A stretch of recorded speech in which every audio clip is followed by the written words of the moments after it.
The morning I found out my brother had drained our dead mother's savings account, I was standing in a bank lobby holding a folder of her final paperwork, and a teller was looking at me like I already knew something I didn't. "I'm sorry," she said, sliding the printed statement across the counter. "This account was closed 6 weeks ago. The full balance was withdrawn." I remember the exact number on that page. $42,118. Every cent of it gone, transferred out in 3 withdrawals over 4 days, each one signed off by a name I recognized because it was the same last name as mine. My brother, Tyler, had been named co-signer on our mother's account 11 months before she died, a decision she made so someone could pay her hospice bills if she couldn't get to the bank herself. It was supposed to be a safety net. Instead, it became a door. When I called him that afternoon, he didn't deny it. He didn't even sound nervous. He sounded like a man explaining a decision he'd already made peace with. "I needed it for the shop," he said. "Mom would understand. I'm family too. I want you to remember that sentence, because we're going to come back to it. Not with anger. Not with a lawsuit, not with a screaming match at Thanksgiving, not with some dramatic confrontation in a parking lot. What actually happened took 2 years to build, and by the time it was finished, and unlike his, mine had my name on it clean, and nobody could take it away. This is the story of how I spent 2 years saying almost nothing at all, and why that silence turned out to be the most expensive thing I've ever built. To understand why that phone call didn't break me the way it might have broken someone else, you have to understand what kind of family we were before any of this happened, and what kind of person I'd already had to become. I'm the older one. 2 years older than Tyler, which doesn't sound like much until you grow up in a house where 2 years is the difference between being handed responsibility and being handed permission. That's just how it worked in our house. I got the curfews, the chores, the set an example speeches. Tyler got the benefit of the doubt, every time, for everything. Our dad left when I was 11 and Tyler was 9. He didn't die, he just left, a slow fade into phone calls that got shorter and shorter until they stopped. Our mom, Diane, raised us on a school cafeteria manager's salary, and whatever overtime she could pick up doing inventory at a hardware store on weekends. She was tired in a way I didn't understand until I was an adult and started getting tired the same way myself. What I remember most about my mother is that she never once made either of us feel like a burden, even when money was so tight that Christmas meant one gift and a lot of creativity. She used to say that the 2 of us were the only inheritance she needed to leave the world, and everything else, the house, the savings, whatever small pile of money she managed to put together, was just extra. A cushion. Something to make our lives a little softer than hers had been. I took that seriously in a very literal way. I got a job at 16, kept it through college, worked my way from an entry-level coordinator role at a regional logistics company into an operations manager position by the time I was 29. I don't say that to brag. I say it because it matters later. I have never in my adult life not had a job. I have never in my adult life not had savings, even when the number in that account was embarrassingly small. My mother used to joke that I inherited her spreadsheet brain and Tyler inherited her charm, and for most of our lives, that division of labor worked out fine, because Tyler's charm got him out of a lot of situations my spreadsheet brain would have flagged as red. Tyler was the golden one. Not because our mother loved him more, I genuinely don't believe she did, but because he needed more, and need has a way of rearranging a household's attention. He struggled in school. He struggled to hold a job for longer than a year. He had 2 failed attempts at community college, and 1 failed attempt at a food truck business, when he was 24, which our mother quietly helped fund with $3,000 she pulled from an emergency fund she'd been building for a decade. That truck lasted 5 months before the engine died and Tyler decided the whole venture wasn't really him. I never said anything about that $3,000. Not once. It wasn't mine to comment on, and honestly, $3,000 felt survivable. It felt like the kind of thing a mother does for a struggling kid, and I understood that instinct even if I didn't always agree with how it played out. There's one more piece of that early dynamic worth mentioning, because it explains a lot about why nobody in the family blinked when Tyler eventually framed the withdrawal as his fair share rather than a theft. When Tyler was 19, he wrecked a car our mother had co-signed a loan for, totaling it in a parking lot fender bender that somehow escalated into a much larger insurance dispute because he'd let the coverage lapse without telling anyone. My mother absorbed that cost too, quietly, working an extra shift a week for almost a year to cover the gap the insurance wouldn't. I remember being furious on her behalf at the time, and I remember her telling me, gently, "He's still figuring out how to be a person, Meg. You figured it out early. Some people just take longer, and that's not a crime." I believed her, mostly, and I loved her for believing it herself so completely. But I also quietly filed away, somewhere in the back of my mind, a kind of running total of the difference between what forgiveness cost her, and what it cost him, a total that would eventually grow into the exact folder I started keeping years later without fully realizing I'd been building toward it my whole life. Our mother got sick when I was 28 and Tyler was 26. Stage 3 colon cancer, caught later than it should have been because she'd spent years telling doctors she was fine, while working double shifts. The treatment bought her 2 more years, most of which she spent trying to convince both of us that she was going to beat it, right up until the point where the conversation quietly shifted from beating it to being comfortable through it. During those 2 years, I was the one who took her to appointments. I was the one who learned the names of her medications, who sat through the oncologist meetings with a notebook, who managed her insurance paperwork on my lunch breaks. Tyler visited when he could, which was often. To be fair to him, he wasn't absent, he loved her, that part was never in question. But the logistics of her illness fell to me the way logistics always seem to fall to the child who's already proven she'll handle them. That's the context you need. Not because I think being the responsible one earns you anything automatically. But because when my mother made Tyler a co-signer on her account near the end, it wasn't a statement about who she trusted more. It was a practical decision, made in a hospital room, about who lived closer to the bank branch, and who could get there on a weekday afternoon without rearranging a work schedule the way I would have had to. I was the one managing everything else. She didn't think she needed to give me access to money too.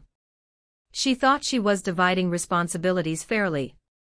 I should also tell you what that savings account actually represented, because it wasn't just a number to my mother, it was decades of a specific kind of discipline that most people never see up close. She started it the year our father left, depositing whatever she could manage after rent and groceries, sometimes as little as $20 a week. She used to keep a paper ledger in a kitchen drawer before she trusted online banking, little columns in pencil, and every few months she'd let me help her add it up, treating it like a small ceremony. By the time I was in high school, that account had become something closer to a family myth than a bank balance, the thing she'd point to when either of us panicked about the future, the proof that slow, boring persistence actually worked. She never spent it on herself, not even during the 2 years of chemotherapy, when insurance gaps could have justified dipping into it a dozen times over.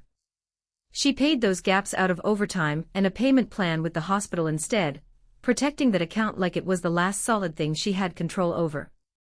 That's part of why the number $42,000 felt so specific to me later, almost sacred in a way that's hard to explain to people outside the situation. It wasn't abstract inheritance money. It was thousands of individual decisions, made across 30 years, to not spend on herself so that her children would have something steady under their feet one day. Growing up watching that discipline shaped how I moved through the world financially long before I understood I was being shaped at all. I opened my first savings account at 14 with money from a summer job cleaning a neighbor's pool, and my mother took me to the branch herself, more proud of that $10 opening deposit than she was of most of my report cards.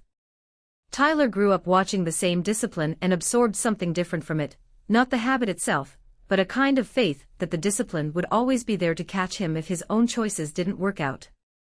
I don't think that's a moral failing exactly.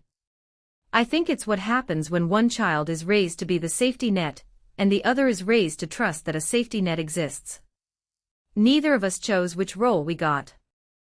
We just grew into them, the way kids do, until the roles hardened into something that looked like personality, but was really just years of repeated positioning inside the same small, tired household. I want to be fair here, because it would be easy to tell this story as if Tyler is simply a villain, and that's not the truth. He grieved our mother hard. He cried at the funeral in a way that wasn't performative, that scared me a little because I'd never seen him fall apart like that. He wasn't plotting against me. I don't think, even now, that he set out to hurt me. I think he made a desperate decision during a desperate time, and told himself a story about it that let him sleep at night. People do that. I've done versions of that myself in smaller ways on smaller stakes, and I try to remember that before I let myself feel too righteous about any of this. This isn't a story about a monster. It's a story about what happens when desperation meets access, and nobody stops to ask what's fair before the money's already gone. The bank account sat untouched for almost 4 months after the funeral. There was no rush, the estate wasn't complicated, there was no will disputing anything, and the account was jointly accessible, so there was no probate hurdle to clear before either of us could use it if we needed to. I assumed, wrongly, that needed to meant something like funeral costs or outstanding medical bills, and that whatever was left after that would eventually get split, or at least discussed. I found out about the withdrawals by accident, which somehow made it worse.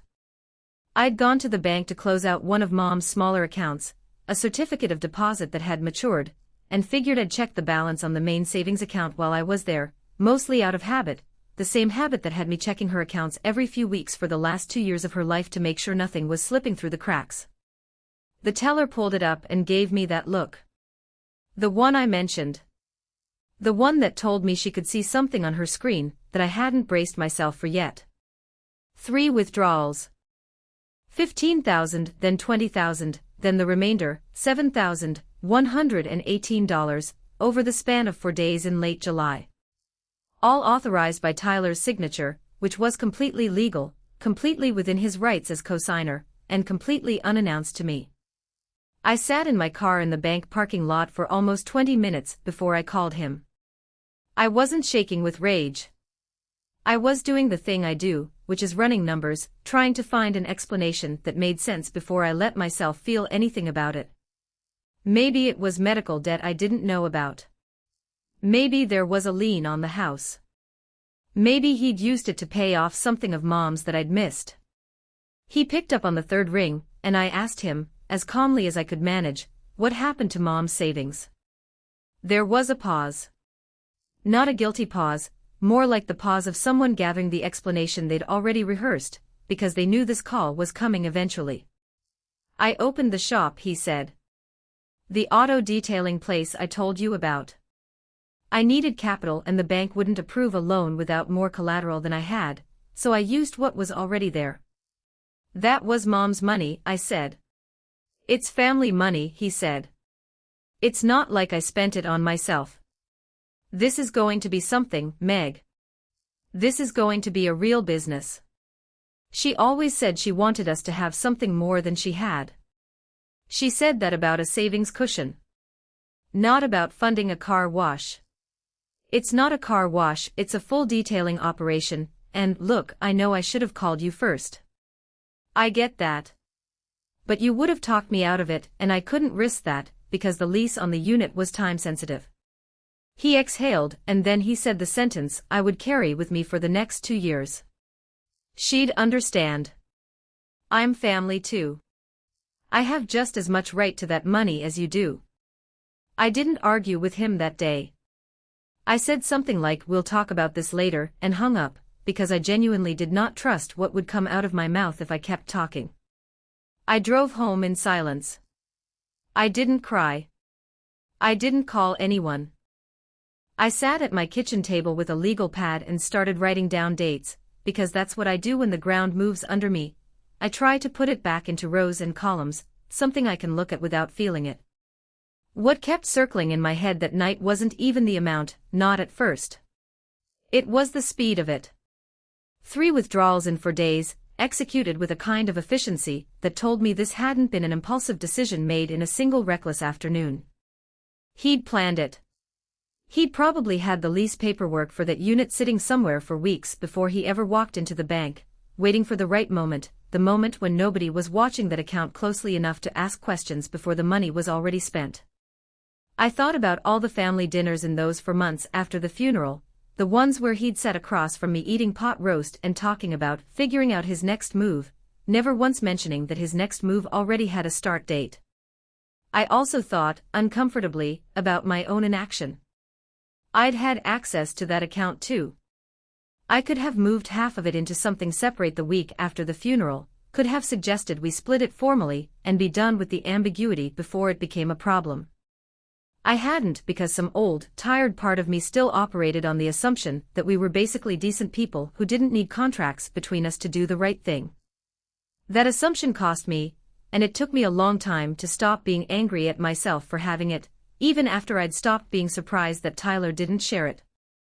The next 18 months turned into a slow education in exactly how far a family can bend a story to protect the person everyone's used to protecting. Word got out fast, the way it always does in families, mostly because Tyler told people himself, framing it as a triumphant new chapter rather than something that needed defending. Tyler's opening a business with the money Mom left him is roughly how it traveled through the extended family group chat, left him doing a lot of quiet, unearned work in that sentence. Our Aunt Carol, our mother's younger sister, was the first to say something to me directly, at a family barbecue about 6 weeks after I found out. She pulled me aside near the cooler, lowered her voice like she was about to say something kind, and said, "I know it's hard to see him get help, but you've always been the stable one, Meg. You don't need it the way he does." I remember standing there holding a plate of potato salad, doing math in my head about how a family concludes that stability is a punishment. That being reliable means you forfeit your share. Nobody had asked me what I needed. Nobody had asked whether the stable one had ever once, in 17 months of appointments and insurance calls and hospital parking garages, gotten anything back for the stability she provided. It was just assumed, the way it's always assumed, that competence is its own reward and doesn't require compensation. I didn't argue with Carol either. I just said, okay, and went and refilled my drink, and added that conversation to the growing list of things I wasn't going to forget, even if I wasn't going to fight about them in real time. Over the following year, the pattern repeated itself in different clothes. Tyler's shop struggled almost immediately, a detailing business in a strip mall with 2 other detailing businesses within a mile, undercut on price by a franchise that opened for months after his did. He never told me the numbers directly, but I heard fragments through my cousin, who worked part-time for him for a while doing the books before quitting in frustration. The shop was barely breaking even most months, sometimes not even that. By month 8, Tyler started asking for more. Not from me directly, at first. He knew better than to ask me outright after how the first conversation had gone. Instead, he'd bring it up in family settings, framing it as a general hardship. At a cousin's baby shower, he mentioned, loudly enough for the room, that starting a business from nothing is brutal. Nobody tells you how brutal it is. At Thanksgiving that year, he made a comment about how he wished he'd had a little more runway from the estate, glancing at me just briefly enough that I understood exactly who that comment was aimed at. My grandmother, our mother's mother, 81 at the time and sharp as a tack, actually said something to me privately after that Thanksgiving. She pulled me into the kitchen while everyone else was watching football and said, "He's angling for you to offer him more. You know that, right?" I told her I knew. She squeezed my hand and said, "Your mother built that money one paycheck at a time." I watched her do it. Don't you let anybody make you feel guilty for not handing over the rest of what's left, whatever that even is anymore. That was the moment I started actually keeping records, not just a legal pad of dates, but a real folder, bank statements I requested from that closed account, screenshots of family group chat messages where Tyler characterized the money as his, a running log of every conversation where someone implied I owed him something for the crime of not having spent our mother's money on a failing business. I wasn't building a legal case.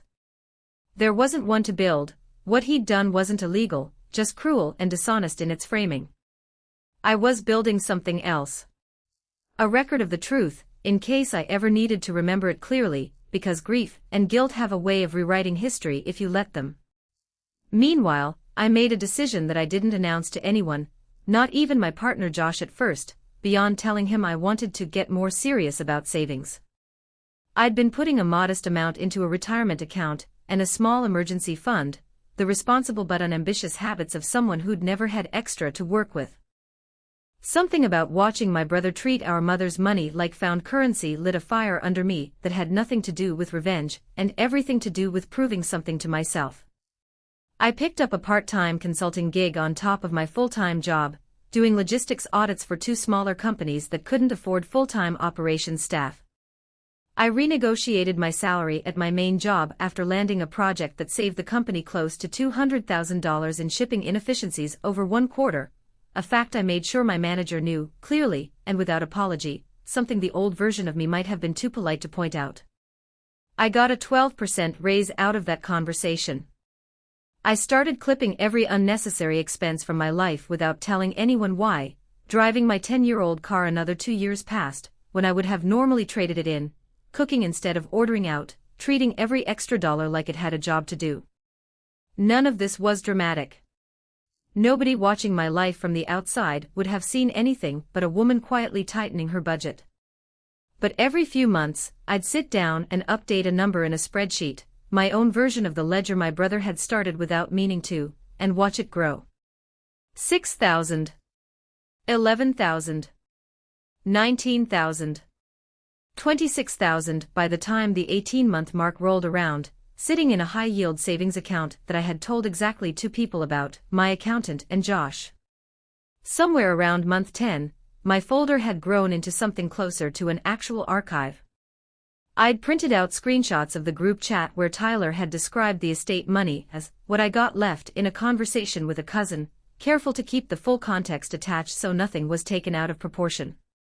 I had a copy of the closed account's final statement. I had a note-to-self document, dated and time-stamped, of every conversation where a relative implied I should be doing more for him, not because I ever intended to hand it to anyone, not because I was building towards some courtroom reveal, but because I'd learned, watching how quickly the family narrative had shifted after just one conversation with Carol, how easily a story could be rewritten if nobody kept a record of what actually happened. I wasn't collecting ammunition. I was collecting the truth, in case I ever needed to remember it clearly on a night when guilt tried to convince me I'd imagined the whole thing. Tyler's shop closed its original location around the same time, quietly, folded into a smaller unit across town that he described to the family as restructuring for better margins. I heard through the grapevine, always the grapevine, never from him directly, that he'd taken out a personal loan to cover the difference, and that the loan officer had asked pointed questions about where his previous business capital had gone.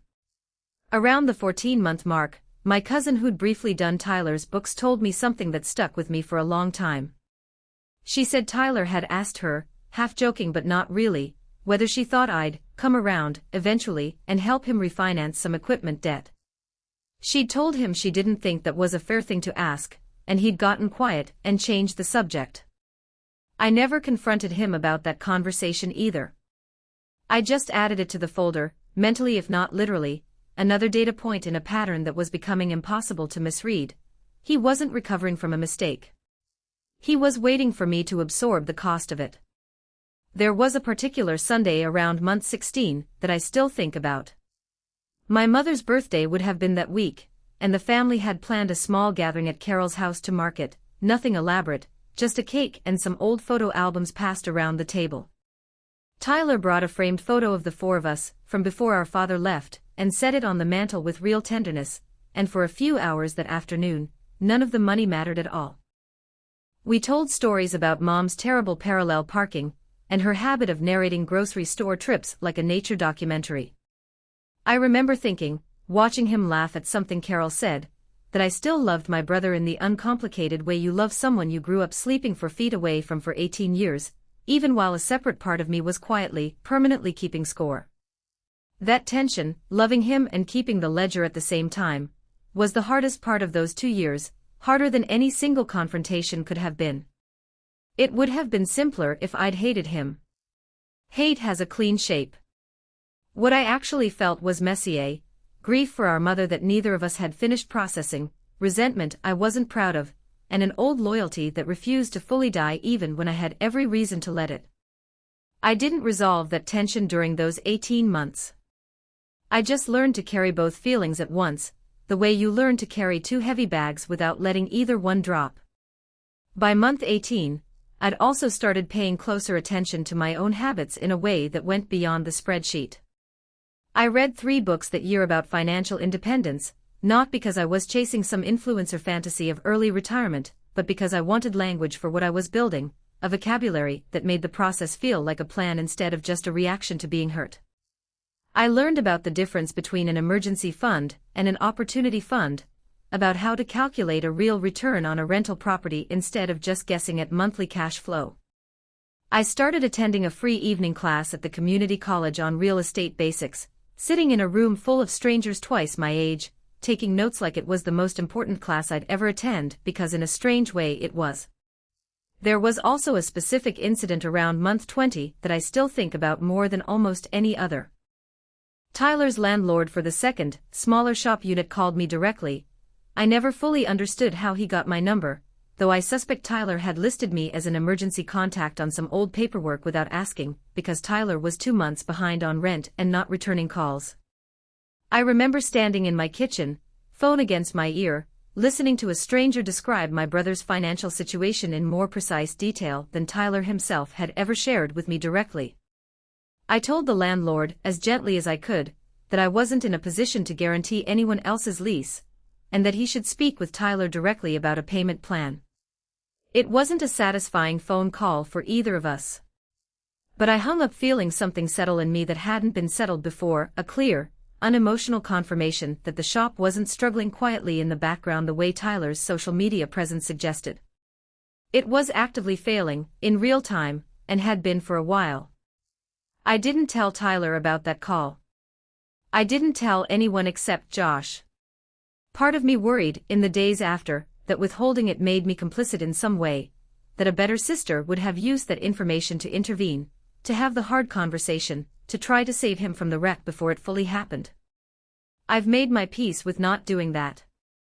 I'd already tried, once on that first phone call, to have an honest conversation about what he'd done, and he'd met it with justification instead of accountability.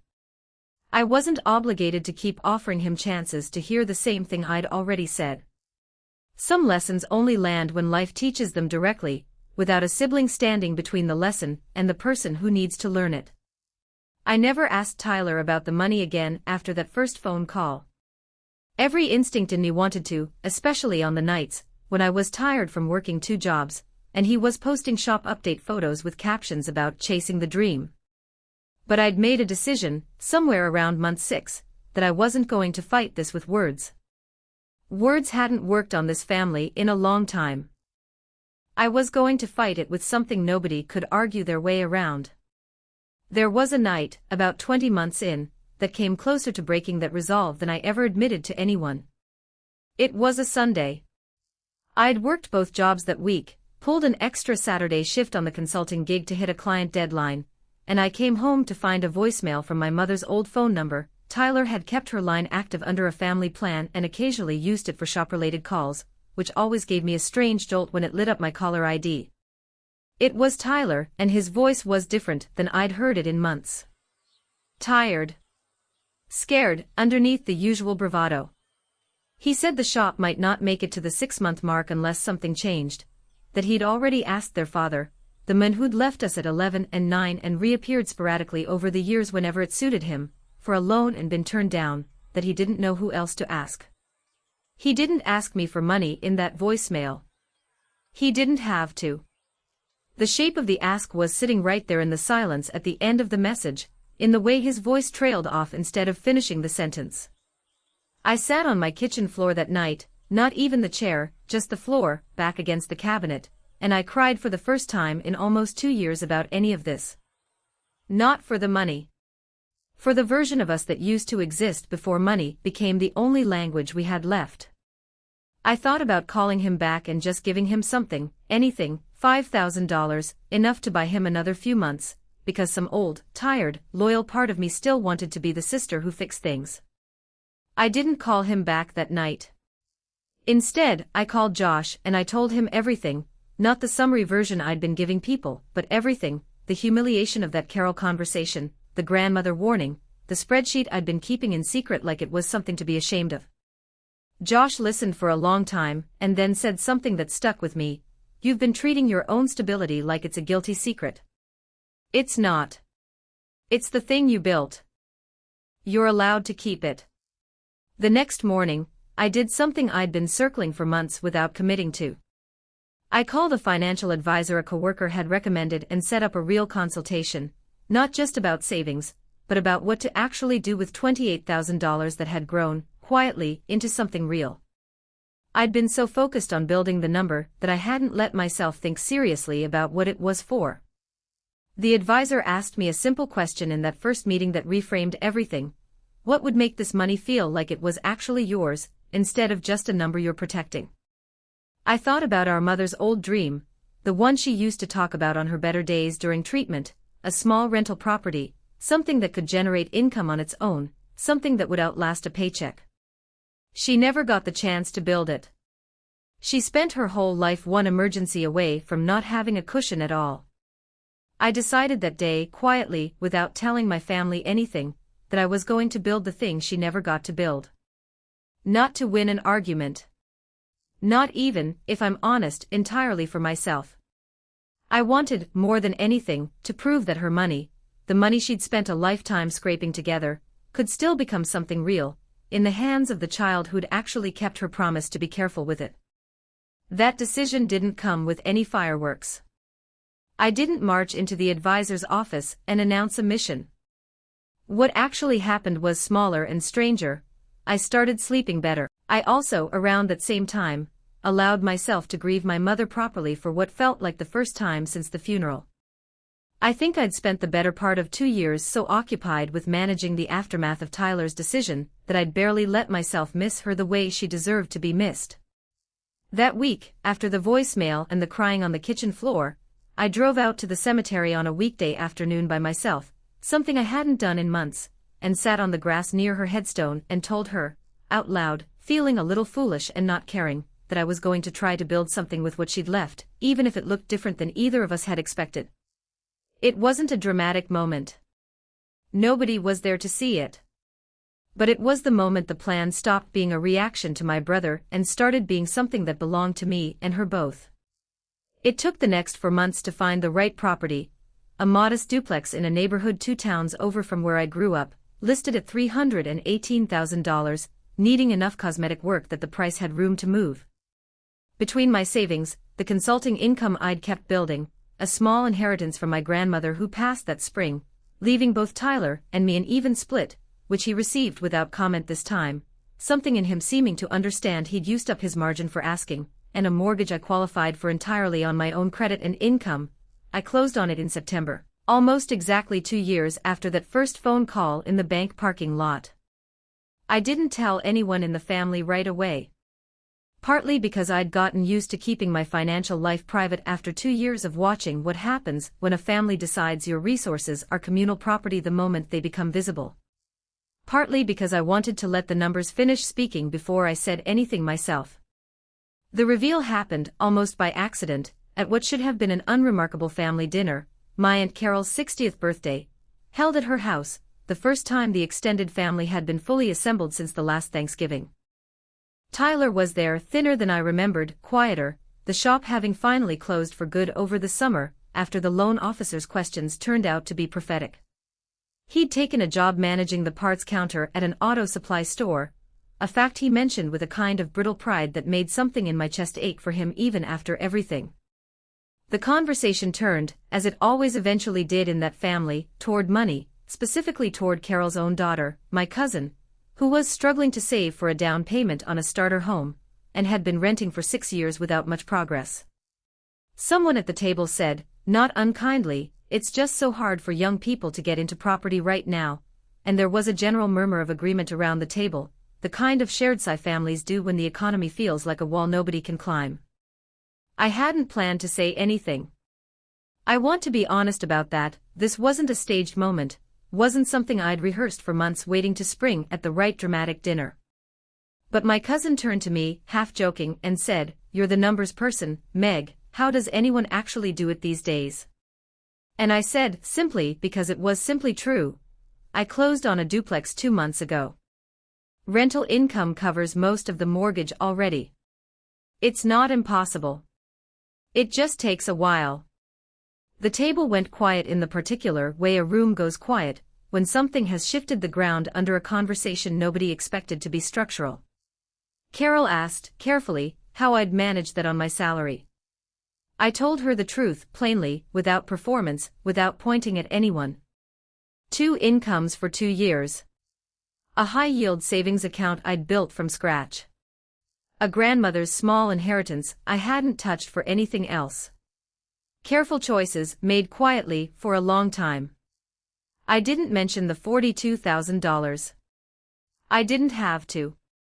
Everyone at that table had done the math themselves the moment the number 2 years left my mouth, because everyone at that table remembered exactly what had happened 2 years ago, even if nobody had said it out loud since. I watched my brother's face while I talked. He didn't look angry. He looked like a man doing arithmetic he'd been avoiding for a long time, watching a door quietly close on a story he'd been telling himself, the story where taking that money had simply been survival, a rough patch that would eventually even out, a version of fairness that would resolve itself if he just waited long enough. Instead, what had resolved was something else entirely, proof, sitting right there in front of the whole family, that the same amount of time, and roughly the same starting resources had produced a functioning rental property in one sibling's hands and a closed business and a part-time counter job in the other's.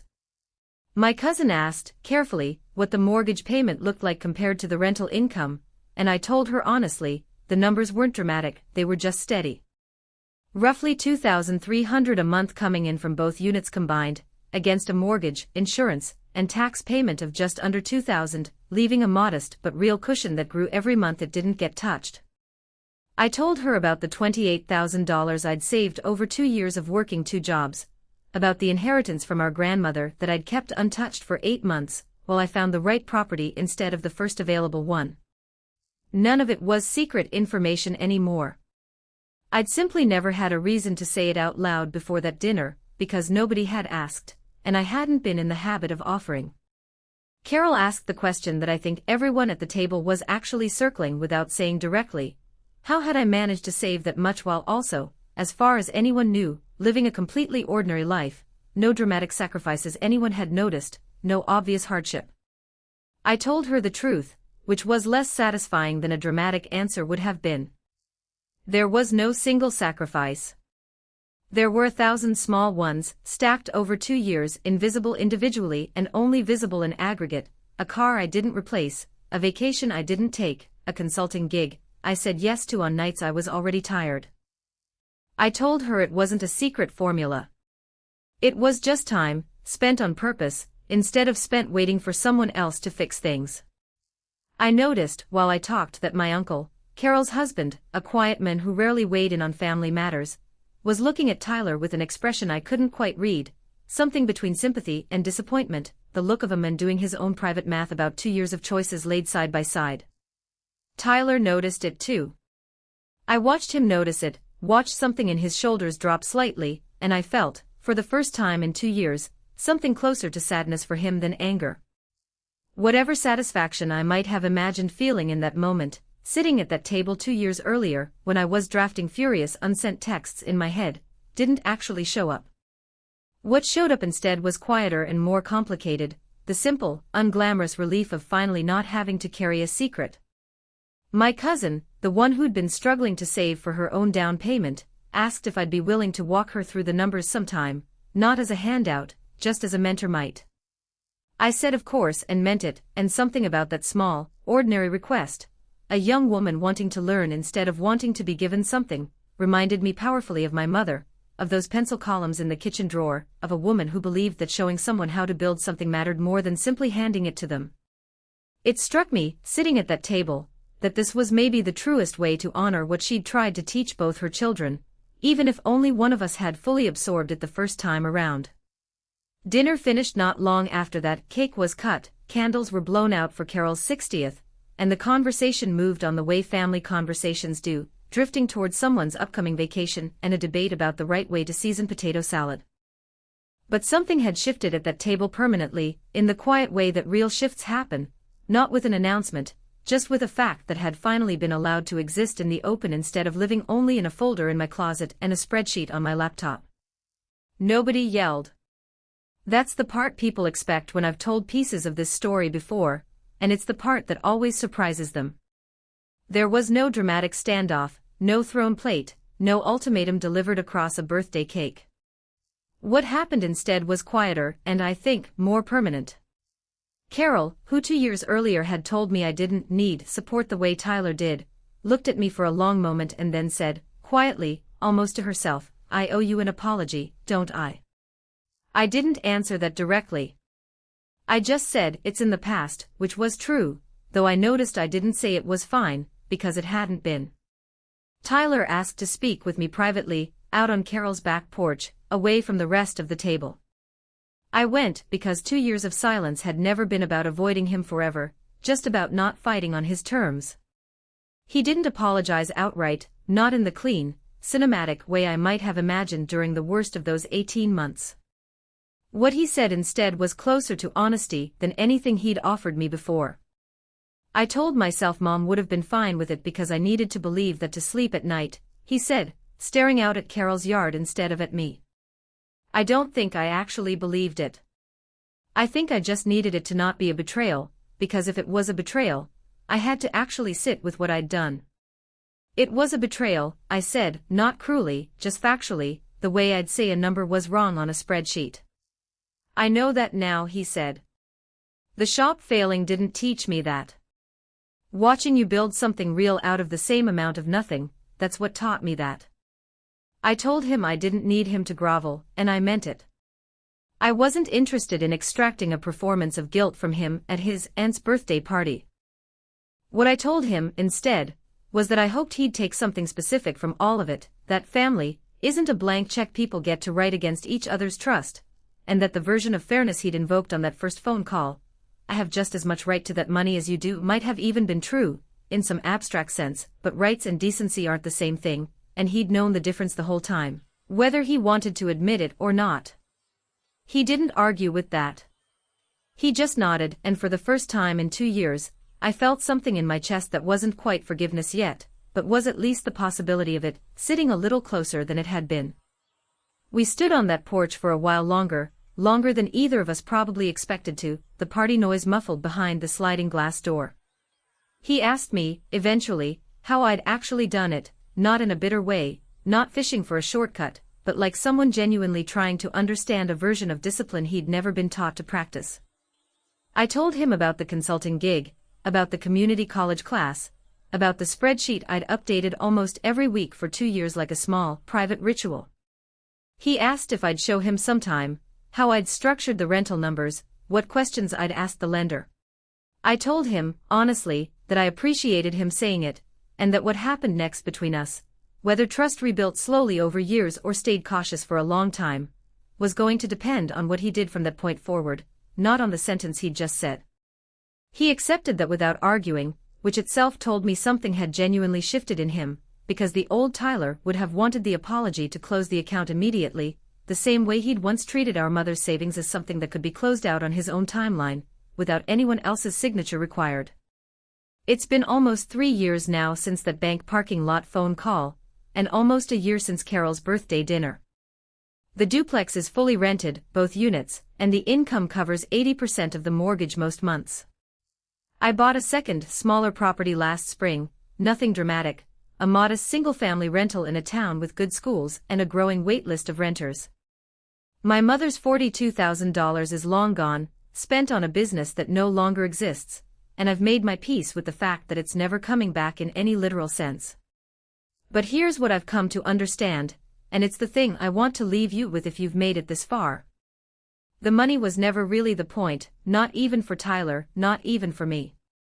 The point was what each of us did with the 2 years that came after the money was gone. He spent his 2 years hoping a shortcut would turn into a foundation.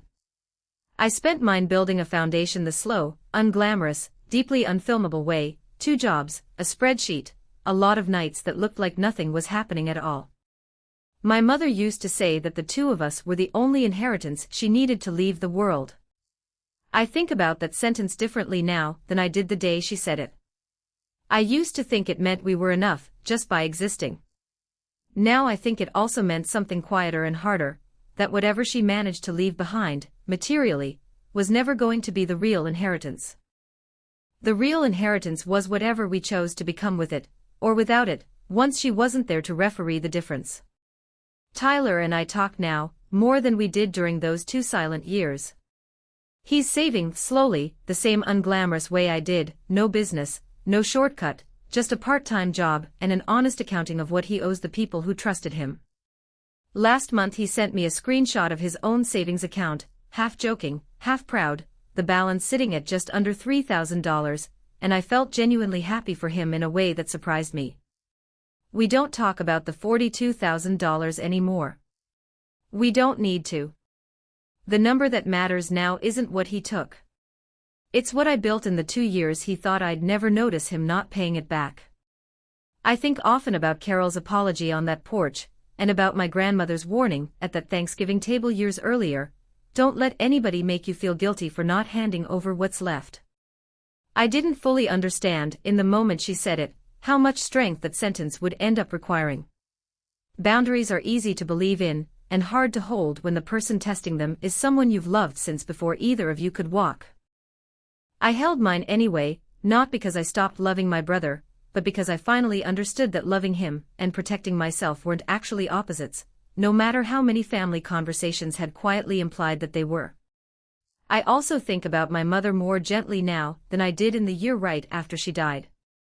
For a long time, some resentful part of me blamed her, just a little, for making Tyler a co-signer without thinking through what that access might mean. I don't blame her anymore. She made the most reasonable decision available to her in a hospital room, trying to make sure her son could get to a bank branch if she needed him to. She couldn't have known what he'd do with that trust, and I don't think it's fair to ask the dying to anticipate every possible betrayal their children might commit. What she left behind, in the end, wasn't really the $42,000, and it wasn't really the duplex either. It was a lesson about what happens on both sides of a family when one person is taught their whole life to be careful, and the other is taught, just as thoroughly, that someone else will always be careful for them.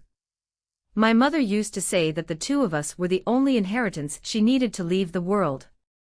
I think about that sentence differently now than I did the day she said it.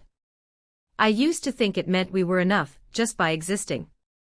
Now I think it also meant something quieter and harder, that whatever she managed to leave behind, materially, was never going to be the real inheritance. The real inheritance was whatever we chose to become with it, or without it, once she wasn't there to referee the difference. I sold the pool cleaning money savings account story to my cousin recently, the one about my mother taking me to open my first account with $10, back when we were talking about her own down payment plans. She laughed and said she wished someone had done that for her at 14. I told her it wasn't too late to do it for herself now, at 26, and I meant it in a way that went beyond the money. I meant that the habit itself, the $10 deposit and the pride around it, mattered more than the amount ever could. That's the thing I understand now that I didn't understand 2 years ago in that bank parking lot. The $42,000 was never actually the inheritance. The discipline that built it was the inheritance, and discipline, unlike money, can't be withdrawn by anyone else's signature. It can only be practiced, or not, one choice at a time, for as long as it takes to matter. If there's one thing I'd want anyone listening to this to walk away with, it's this: you don't have to fight loudly to prove what's fair. You don't need a courtroom, a viral confrontation, or a single dramatic sentence that ends the argument forever. Sometimes the most devastating answer to, "I have just as much right to this as you do," isn't an argument at all. It's just time, spent quietly, doing the thing nobody was watching you do, and trusting that eventually, the truth doesn't need you to defend it. It just needs you to keep building long enough for it to become obvious on its own. I still keep the old folder, the one with the closed account statement and the screenshots and the dated notes to self. I don't need it anymore, not really. The truth doesn't need documentation once everyone in the room has already done the math themselves. But I keep it anyway, tucked in a drawer, the same way my mother kept her pencil ledger long after she trusted the bank's own records more than her own handwriting. Some things you hold on to not because you need the proof, but because the act of having kept it, carefully, for as long as it took, is its own quiet monument to who you decided to be while nobody else was watching. If this story meant something to you, if you've ever been this stable one, who got quietly written out of the fairness equation because you were too responsible to be seen as needing help, I'd love to hear your story in the comments. And if you want more stories like this one, make sure you're subscribed, because there are a lot more receipts where this one came from.